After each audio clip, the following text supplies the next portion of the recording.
वेदव्य होकर नहीं जाती, अखंड सुभागवती होकर जाती। वो 7 चीज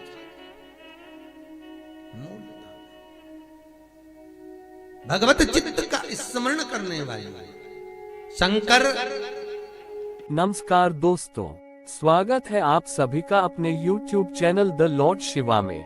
हिंदू धर्म की रहस्यमय कथा एवं परंपरा, संस्कृति और शिव पुराण से जुड़ी और पंडित प्रदीप मिश्रा के मुख द्वारा कही गई रहस्यमय कथा जानने और समझने के लिए the Lord Shiva YouTube channel को सब्सक्राइब कीजिए और हर रोज नई कहानियां और हिंदू धर्म से जुड़ी बातें जाने और समझिए। धन्यवाद।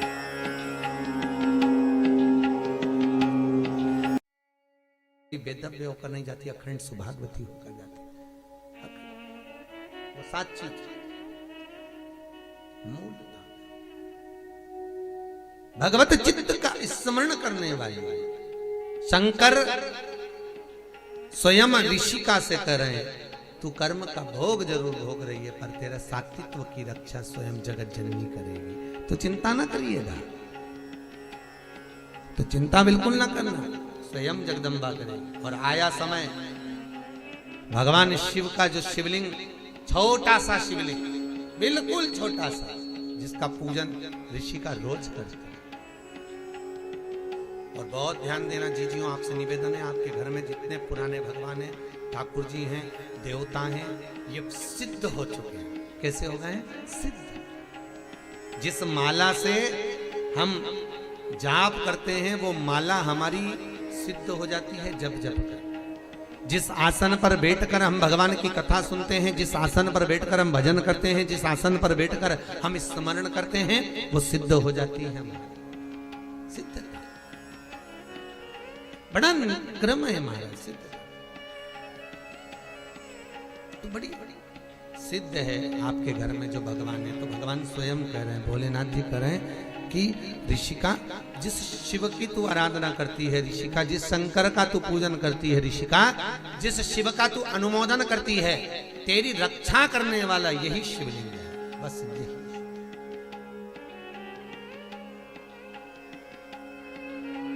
वही शिव।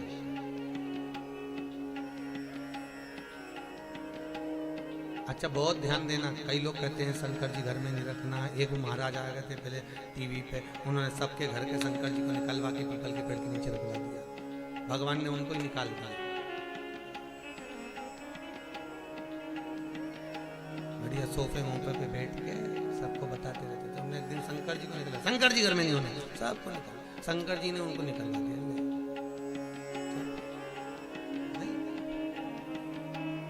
शिव महापुराण की कथा कहती है, शंकर अपने घर में है तो बड़ी बीमारी हमारे घर में प्रवेश नहीं कर सकती। शिव यदि है, शंकर है। आप लोगों ने कभी वास्तु शास्त्रियों से मिले, वास्तु की जो बताते हैं टिप्स वगैरह, तो वो घर में आपको कहते हैं, घर के अंदर जो मंदिर होता है उस मंदिर में शिखर नहीं होना चाहिए। बोलते कि नहीं बोलते? शिखर नहीं होना। क्यों कहते? कभी उन वास्तु शास्त्रियों से पूछा कि मंदिर घर में है तो मंदिर में शिखर क्यों नहीं होना चाहिए? तो वो वास्तु शास्त्री कहेंगे कि घर में अगर शंकर का शिवलिंग है तो शिखर की जरूरत ही नहीं है। अपने घर का आखिरी चोर, जो आखिरी का चोर होगा, वो शिखर का ही काम करेगा और जगत का भी कल्याण करेगा, वो जगत का हित करेगा।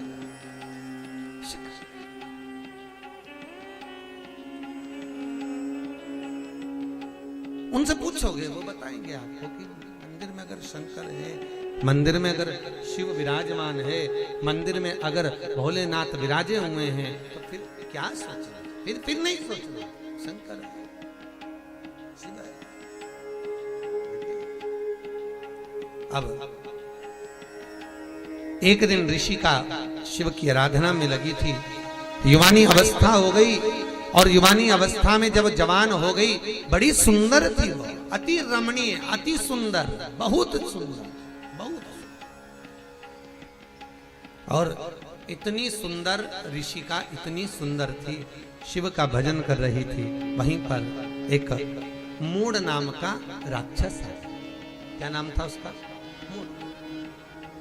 और मूढ़ नाम का राक्षस आया और उस मूढ़ नाम के असुर ने आकर जब ऋषिका को देखा तो देखकर उसकी चित्त वृत्ति में, उसके मन में ऋषिका के प्रति प्रेम जागृत हो, काम उत्तेजना जाग और वो ऋषिका को अपना बनाने के लिए प्रयास कर रहा है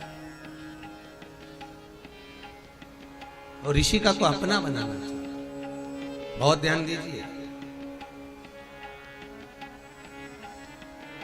एक कथा आपने भागवत जी में सुनी होगी, पवन रेखा की। कौन? कंस की मां। राजा कंस की मां पवन रेखा रजस्वला धर्म के, कौन से धर्म के? रजस्वला धर्म, जो नारी 7 दिन काम नहीं करती, उस रजस्वला धर्म के चौथे दिन बाल धोकर वन में चली गई थी पवन रेखा। भागवत जी में पंडित जी ने आपने को सुनाया होगा कंस का जन्म। पवन रेखा चौथे दिन बाल धोकर रजस्वला धर्म के चतुर्थ दिवस में केश धोकर बाहर निकल गई। स्त्रियां धोती हैं बाल तीसरे चौथे दिन, केश धोते गई वन में। पवन रेखा की सुंदरता को द्रुमलिक नाम के राक्षस ने देख लिया, बड़ी सुंदर है। और पवन रेखा के पति उग्रसेन जी का रूप रखकर वो द्रुमलिक राक्षस पवन रेखा के घर में चले गया, उन्हीं के साथ रहने लगा और उसी के द्वारा गर्भ ठेर गया पवन रेखा का। जो औलाद पैदा हुई वो कंस जैसी पैदा हुई, राक्षस कंस। वो द्रुमलिक नाम के राक्षस का संतान। कंस कितने भाई थे?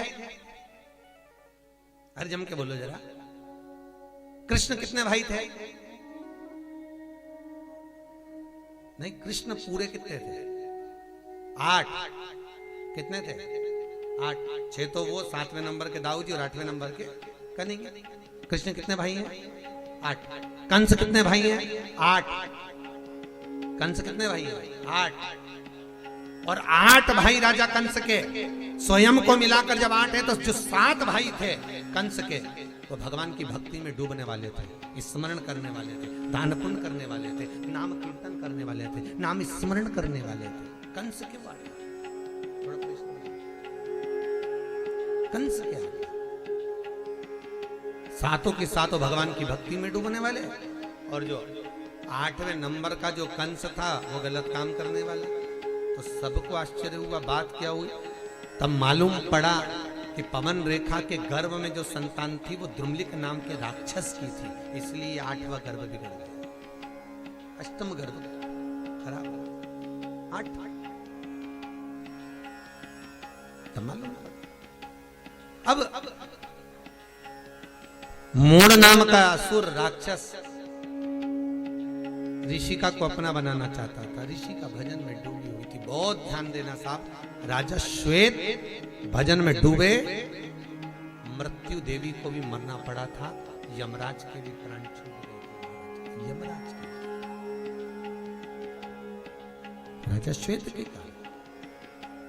और अब स्वयं ऋषिका जब शिव की आराधना में लगी हुई है, ऋषिका जब भगवान शंकर का भजन कर रही है, ऋषिका जब शिव का स्मरण कर रही है, ऋषिका जब शंकर का अनुमोदन कर रही है, और उसी समय पर जो मूढ़ नाम का असुर आया शंकर का भजन में, तो ऋषिका डूबी थी।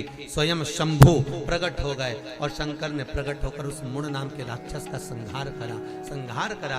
ऋषिका चरणारविंद का स्मरण करने लगी, प्रभु इस मूढ़ नाम के असुर ने मुझे गलत दृष्टि से देखा है, गलत दृष्टि से देखा। और मूढ़ नाम के असुर ने जब मुझे गलत दृष्टि से देखा है तो मेरा जीवन शिव आपको समर्पित करने के लिए नहीं रहा, कुछ कृपा करिए। शंकर भगवान ने गंगा जी को बुलाया। गंगा, इस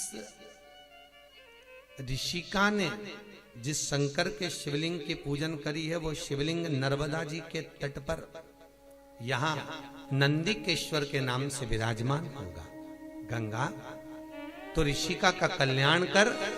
गंगा मैया स्वयं आई और आकर बैसाख की पूर्णिमा के दिन गंगा जी ने नर्मदा के तट पर नंदीकेश्वर के सामने ऋषिका का ऊपर जब जल वृष्टि करी तो उसका उद्धार कर दिया। उद्धार करा तो ऋषिका ने हाथ जोड़कर निवेदन करा, गंगा मैया मैं भले शिव के धाम चली जाऊं पर निवेदन आपसे इतना सा है, वर्ष में एक दिन आप नंदीकेश्वर पर आकर स्वयं विराजमान हो। आज भी नर्मदा जी के तट पर नंदीकेश्वर शिव का शिवलिंग है महाराज, शूलपाणेश्वर की झाड़ी के आगे। वहां पर 2 नदी की धार है। कितनी है? 2। एक ये नर्मदा जी बहकर आ रही है और एक नदी ये गंगा का जल है। तो ये जो नर्मदा जी बहकर आ रही है ये तो निरंतर बह रही है, पर एक नदी का स्थान बना हुआ है, एक नदी का स्थान बना हुआ है। वो नदी साल में केवल एक बार, आप लोगों ने कही किसी के व्हाट्सएप पे भी वो आई होगी, नदी का दर्शन करा होगा शायद। अभी बीच में एक बार किसी के व्हाट्सएप पे मैसेज में भी थी, एक नदी तो बह रही गंगा नर्मदा,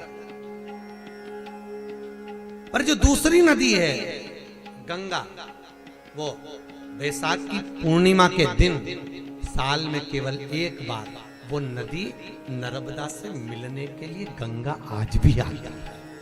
आज भी आती है, केवल एक दिन के लिए, केवल मात्र एक दिन के लिए, वो बैसाखी नंदीकेश्वर।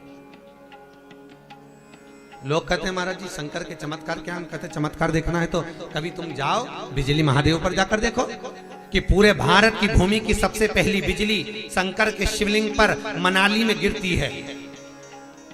बिजली महादेव के ऊपर बिजली गिरती है और शंकर के टुकड़े टुकड़े हो जाते हैं। और वहां एक व्यक्ति मक्खन मंकर लाता है और शंकर के टुकड़ों को जोड़ता है, फिर हाथी की सूंड से पांव से भी तोड़वाता तो शिवलिंग नहीं टूटता है। वो बिजली महादेव मनाली में। कभी मौका मिले नंदीकेश्वर जाकर देखिए, नर्मदा के जल के पास में गंगा का जल आज भी बैसाख की पूर्णिमा के दिन मिलने के लिए आता है। प्रति वर्ष एक दिन, मात्र एक दिन, दूसरे दिन नदी फिर सूख जाती है वापिस। कहा नहीं भगवान? नर्मदा नदी शंकर भगवान के, शिव के शरीर के पसीने से बेटी के तुल्य में प्रकट हुई। नर्मदा अमरकंटक से निकली, बड़ी सुंदर जगह है महाराज, कभी मौका मिले जय। भगवत चित्त का स्मरण हो।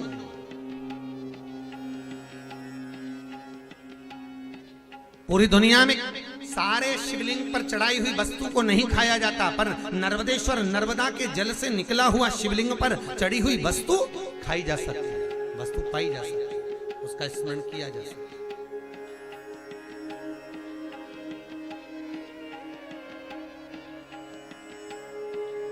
ये उसी में का भाग है, जैसे पान का पत्ता। कौन सा पत्ता? पान। दर्शन करेंगे।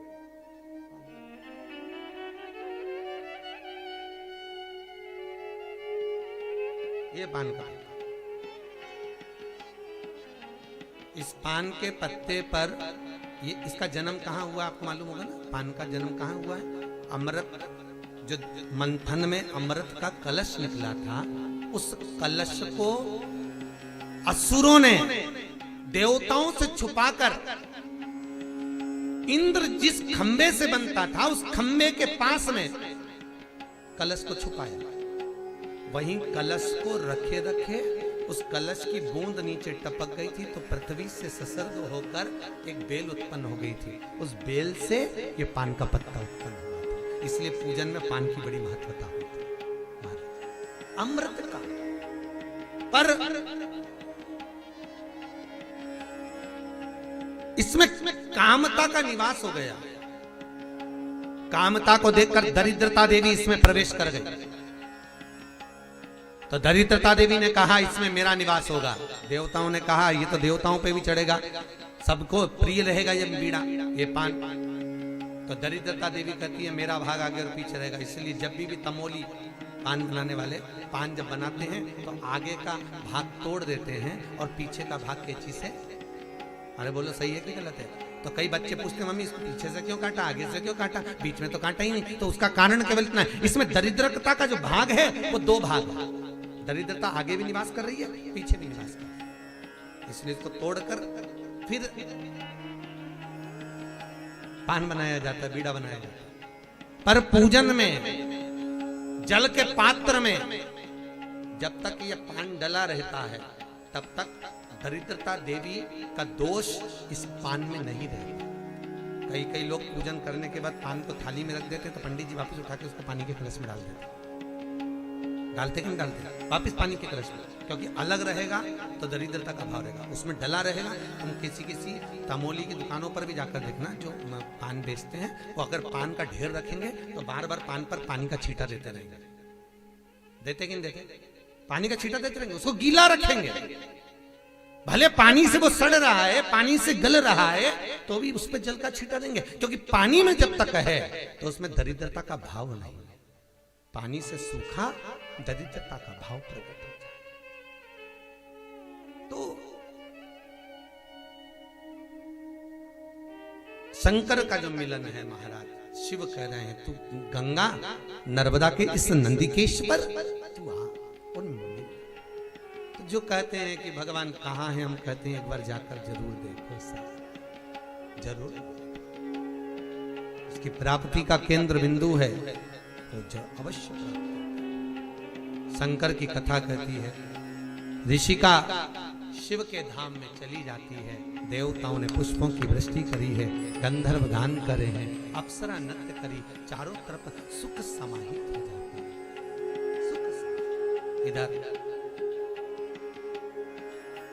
भगवान शिव की कथा कहती है, शंकर भगवान अनुमोदन करते, आनंद के सुख की राशि है, सुंदर मंगल विवाह प्रसंग का सुंदर। शिव जी का विवाह पार्वती के साथ हुआ, कल अपने कथा में सुना। पार्वती और भगवान शंकर का जो विवाह हो रहा है, शिव और पार्वती का जो मंगल विवाह हो रहा है, अपन कल कथा में उसको श्रवण करें। और फिर ध्यान देना, शंकर विश्वास है, पार्वती श्रद्धा है, और शिव और पार्वती का विवाह नहीं है, ये विश्वास और श्रद्धा का मिलन है। आज के जमाने में ये दोनों चीजें किसी के घर में नहीं है। क्या क्या चीज बोलो जम के?